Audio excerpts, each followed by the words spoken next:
ये क्या अनर्थ कर दिया तुमने लड़की? इन बर्तनों को क्यों छुआ? शकुंतला जी आज फिर काम वाली शन्नो की लड़की मुनिया पर चिल्ला रही थी। वो दादी, मेम साहब को चक्कर आ रहे थे तो उन्हें पानी दे रही थी। मुनिया डरते हुए बोली, शन्नो, अरे शन्नो, कहां मर गई? शकुंतला जी चिल्लाई। जी आई बड़ी मालकिन। शन्नो छत से चिल्लाई, देख तेरी लड़की ने सारे बर्तन अशुद्ध कर दिए, कल से इसे मत लाइयो साथ में। शकुंतला जी गुस्से में बोली, परवर कुछ नहीं, अगर इसे घर नहीं छोड़ सकती तो तू भी मत आइयो काम पर, समझी? और हाँ, ये गिलास या तो अपने साथ ले जाइयो या फेंक दियो बाहर। शकुंतला जी ये बोल अपने कमरे में चली गई।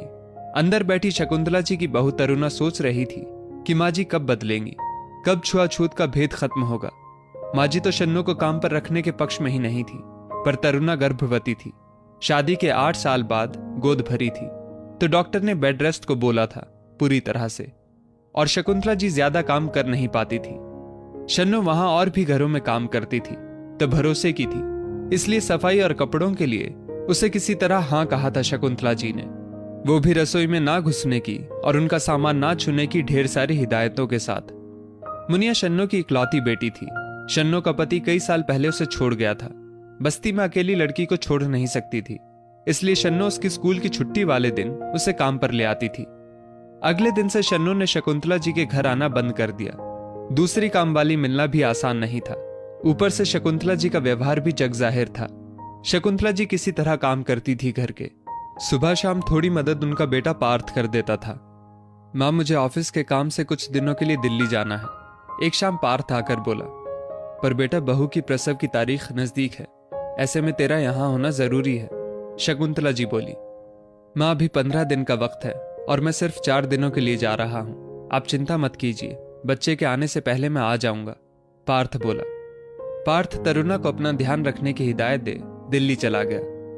बहू, मैं पास के बाजार से कुछ जरूरी सामान ले आऊं, तब तक तुम आराम करना, मैं 1-2 घंटे में आ जाऊंगी।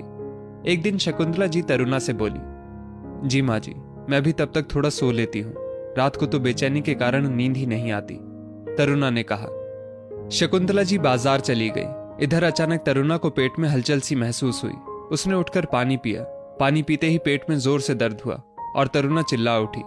उधर शकुंतला जी बाजार में अपनी पड़ोसन के साथ बातों में लग गई तो उन्हें वक्त का अंदाजा नहीं हुआ।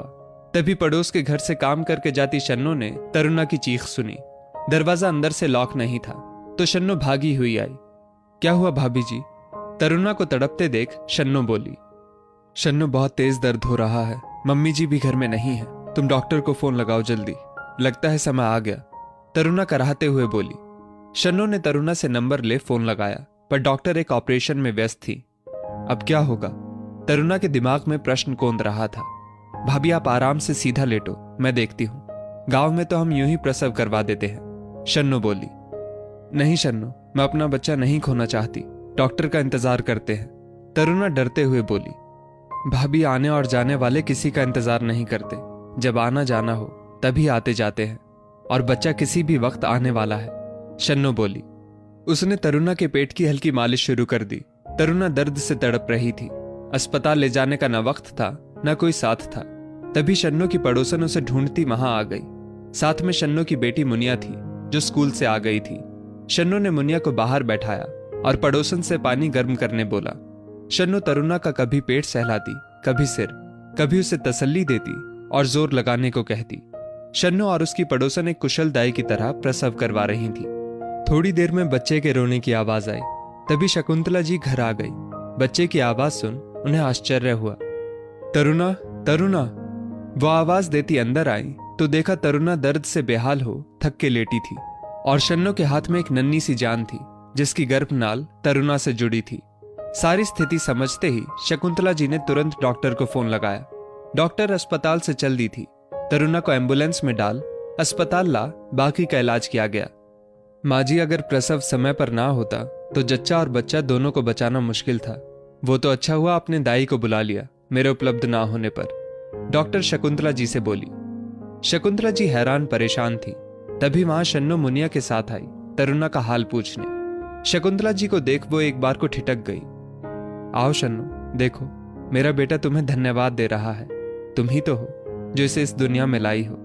शन्नो को देख बिस्तर पर लेटी तरुणा बोली, कैसी हो भाभी आप? मैं तो बस हाल पूछने चली आई। शन्नो झिझकते हुए बोली। तरुणा समझ गई कि शन्नो मम्मी जी से डर रही है। माँ जी, शन्नो ने मेरा प्रसव करवाया और आपके पोते को दुनिया में लाई। मुझे और आपके पोते दोनों को इसने छुआ तो हम भी अशुद्ध हो गए। अब तो क्या आप हमें भी घर से बाहर फेंकवा देंगी अब? तरुणा शकुंतला जी से बोली। नहीं बहू, कैसी बात कर रही हो तुम? शकुंतला जी बोली। पर उस दिन आपने गिलास तो फेंकवा दिया था मुनिया के छूने पर। तरुणा फिर बोली, मेरी मति मारी गई थी जो इंसानों में भेद करने चली थी, जबकि पता है सब इंसान ईश्वर के बनाए हैं। शन्नो तुम मुझे माफ कर दो। शकुंतला जी बोली। अरे नहीं नहीं मेम साहब, ऐसा ना बोलो। भाभी जी और बच्चा ठीक है, बस हम खुश हैं। अब हम चलते हैं। शन्नो बोली। बच्चे की नजर नहीं उतारोगी तुम? तभी शकुंतला जी बोली। शकुंतला जी की बात सुन तरुणा और शन्नो दोनों उन्हें देखने लगी। ले उतार इसकी नजर और अपना इनाम पकड़। 2000 का एक नोट निकाल शन्नो को देते हुए शकुंतला जी बोली। नहीं मेम साहब, ये। शन्नो हकलाते हुए बोली। हाँ हाँ पकड़, मिठाई ले लेना इससे, और हाँ कल से काम पर आ जाना।